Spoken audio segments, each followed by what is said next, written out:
بسم الله الرحمن الرحيم إنا أعطيناك الكوثر فصل لربك وانحر إن شانئك هو الأبتر. الله أكبر.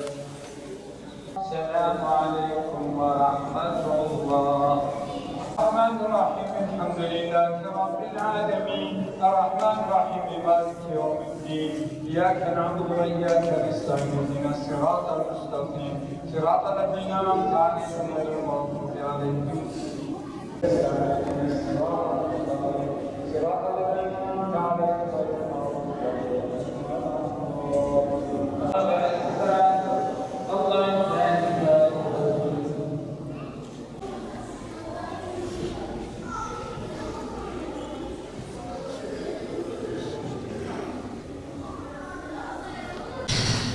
أعوذ بالله من الشيطان الرجيم.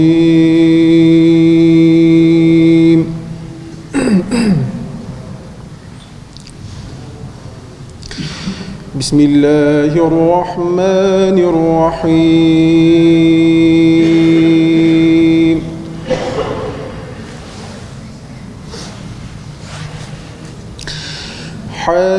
حميم والكتاب المبين.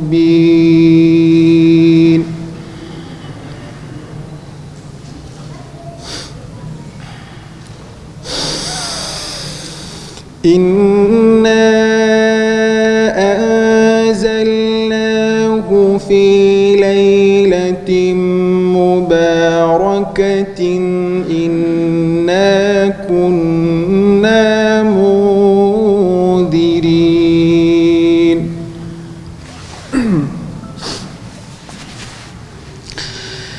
فيها يفرق كل أمر حكيم.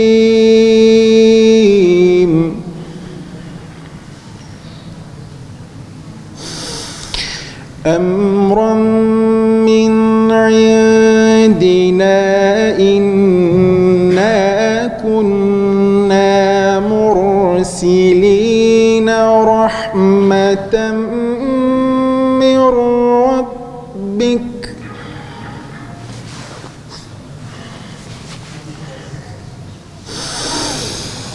إنه هو السميع العليم رب السماوات والأرض وما بينهما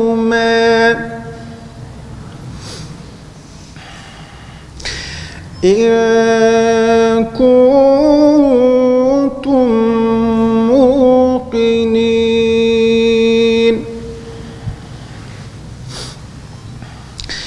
بسم الله الرحمن الرحيم.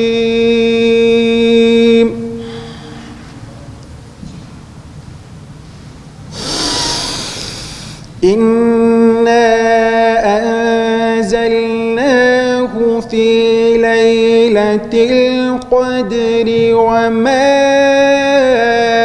أدراك ما ليلة القدر.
Ramazan firgenlek kadre hayat leyletul kadre.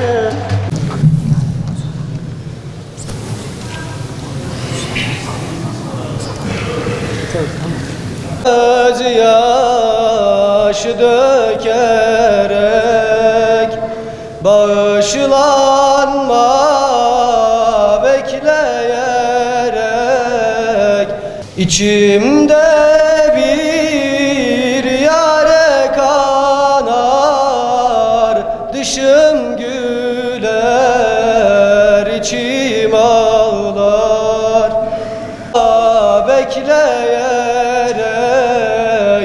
boynumu büker ağlarım. Daim onu zikrederek affet Allah'ım diyerek kavuşmayı dileyerek hasretin çeker ağlarım. Affet diye iç çekerek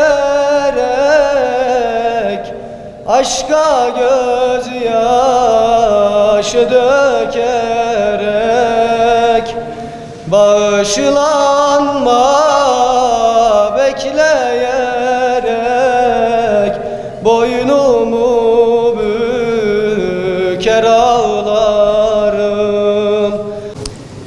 Elhamdülillahi Rabbil alemin. Esselatu vesselamu ala Resulina Muhammed ve ala alihi ve sahbihi ve ümmetihi ecmain. Rahmeti her şeyiyle kuşatmış Allah Azze ve Celle'ye hamdü senalar olsun. İnşallah başlamadan önce Allah Resulü Aleyhisselam ile sahabesi arasında geçen bir diyalog var. Ona değinelim. Allah Resulü Aleyhisselam bir grup sahabeyi yan yana görünce kısa bir süre sonra Allah Resulü Aleyhisselam o sahabelerin yanına gidiyor. Onlara diyor ki sizlerin yan yana gelmenizdeki amaç nedir? Sahabeler Allah Resulü Aleyhisselam'a şunu söylüyor. Diyor ki ya Allah'ın Resulü vallahi bizim yan yana gelmemizdeki amaç sadece Rabbimizi zikretmek ve bizlere bahşettiği bu İslam nimetinden ötürü kendisine hamd etmek için bizler yan yana geldik. Allah Resulü Aleyhisselam ashabına şunu söylüyor. Diyor gerçekten sizin sadece niyetiniz Allah'ı zikretmek ve İslam nimeti için ona hamd etmek miydi? Sahabe diyor evet ya Allah'ın Resulü. Peygamber Aleyhisselam diyor ki ben sizin yalan söylediğinizi düşündüğüm için bunu sormadım size. Diyor bu Cebrail geldi yanıma bana dedi ki ey Muhammed Aleyhisselam senin bu ashabın Allah Azze ve Celle tarafından övülen bir topluluktur. Yani bu tablo Allah'ın izniyle sırf Allah'ın rızası için bir araya gelmiş. Allah'ı zikretmek için bir araya gelen bu topluluk Allah Azze ve Celle'nin övgüsüne mazhar olunacak bir topluluktur. Bu topluluk Allah'ın izniyle Resulullah'ın övüneceği bir topluluktur. Tabi bu toplanmaları, bu bir araya gelmeleri sadece bugünlere has kılmamak lazım. Allah'ın izniyle her anımızda, her saniyemizde, mescitlerimizde, camilerimizde, parklarımızda yan yana her geldiğimiz anda Rabbimizin övgüsüne mazhar olmak istiyor isek her anımızla Allah Azze ve Celle'yi anabilmeliyiz. İşte o zaman Rabbimizin övgüsüne mazhar olabiliriz. İnsanoğlu bakın normalde çok acizdir. Birkaç insanın, birkaç kişinin medhiyesini, övgüsünü bekler. Oysa o insanları yaratan Rabbinin övgüsü var. Nedir o da? Bir araya gelip Rabbini zikretmek. Bir araya gelip onu methetmek, onu övmek. İşte bizler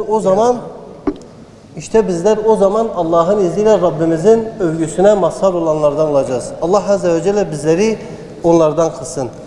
Malumunuz bir rahmet ikliminin daha sonuna geldik. Kimimiz bu günleri en güzel bir şekilde geçirip istifade edebildi. Kimimiz ise yani belki yeterince kadar istifade edemedik. Ama Allah'a hamdolsun Rabbimizin rahmet kapısı öyle bir geniştir ki sadece bu günlere has değildir. O rahmet kapısı kıyamete kadar, o tövbe kapısı kıyamete kadar açık olan bir kapıdır. O kapı tevvab olanın kapısıdır. O kapı afuv olanın kapısıdır.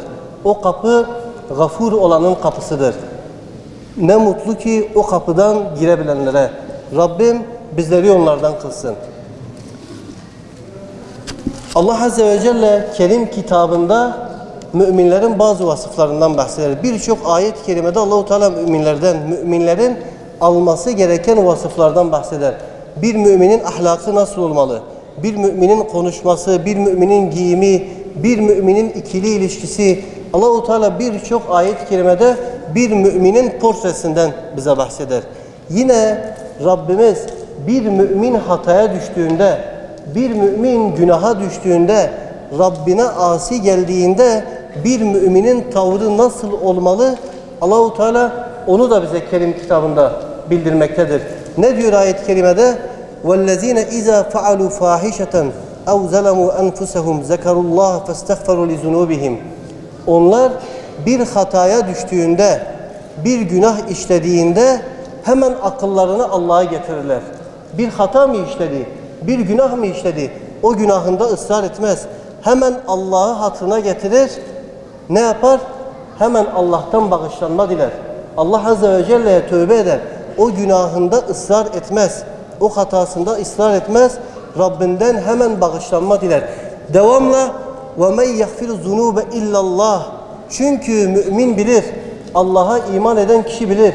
Günahları bağışlayan sadece alemlerin Rabbi olan Allah Azze ve Celle'dir. Çünkü mümin bilir, günahları bağışlayan sadece Allah Azze ve Celle'dir. Sadece onun kapısıdır. O günahları bağışlayabilecek, buna mutlak kadir olan Allah Azze ve Celle'dir. Bunu mümin bilir. Mümin şunun farkındadır. Bir iş yerinde çalıştığında patronunun bir iki uyarısının sonrası bir hata ettiğinde kapı dışarı edilecek. Ama Rabbinin kapısının böyle bir kapı olmadığının mümin farkındadır. Ne kadar hata işlerse işlesin, tevvab olan bir Rabbinin olduğunu mümin bilir. Bundan ötürü Allah Azze ve Celle müminden samimi bir tövbe ister. Nasuh bir tövbe ister. Selim bir kalp ile kendisine yönelmesini ister. İsterse Uhud dağı kadar günahı olsun. O günahları bağışlamaya Allah kadir değil midir? Vallahi Allah o günahları bağışlamaya kadirdir. Bundan ötürü Allah nasuh bir tövbe bekliyor müminden. Buradaki en önemli husus bakın istikrardır. Tövbemizde dedik ya samimi olabilme, istikrar üzere kalabilme ve istikamet üzere kalabilmektir. Yani yaşanan her olayda Allah muhafaza etsin tövbeyi bozup o sınırları çiğnememeliyiz. Tövbede istikrar üzere kalabilmeliyiz. Talhaların bakın bizlere hayırlı dostlar lazım. Bizleri Allah'a yaklaştıracak dostlar lazım. Talhaların, Osman bin Affanların, Said bin Zeydlerin, Sad bin Ebi Vakkasların hidayetlerine vesile olan Ebu Bekir gibi dostlar lazım bize. Mus'ab'ı her gördüğünde demirin kızgın tarafını tutan Habbab bin Eret gibi dostlar lazım. Bizleri bakın Allah'a yaklaştıracak işte dostlar onlardır. Bizleri harama çağıracak, bizleri kahve köşelerine, dedik ya bizleri Allah'ın sınırlarını aşmaya zorlayacak arkadaşlardan uzak durup bizleri Allah'a yaklaştıracak dostlar edinebilmemiz lazım. İşte tövbedeki istikrar budur. Bakın şu iki misal ile bizler bitirelim. Bizler insanoğluyuz. Hata ederiz, günaha dalarız. Ama Allah Resulü Aleyhisselam ne buyuruyor? Diyor ki hata edenlerin en hayırlısı hemen o hatasının akabinde tövbe edenlerdir. Bekletmeyenlerdir. Devamla başka bir hadiste Allah Resulü Aleyhisselam buyuruyor. Diyor kim hata işler ise, kim günah işler ise, diyor gece işlese, diyor Allah Azze ve Celle akşama kadar o kişinin tövbe etmesini bekler. Gündüz işler ise, diyor geceye kadar Allah o kişinin tövbe etmesini bekler. Geceye kadar Allah Resulü Aleyhisselam diyor ki Allah Azze ve Celle o kişinin tövbe etmesini bekler. Bakın bizler için müjde olan şu hadis ile bitirelim.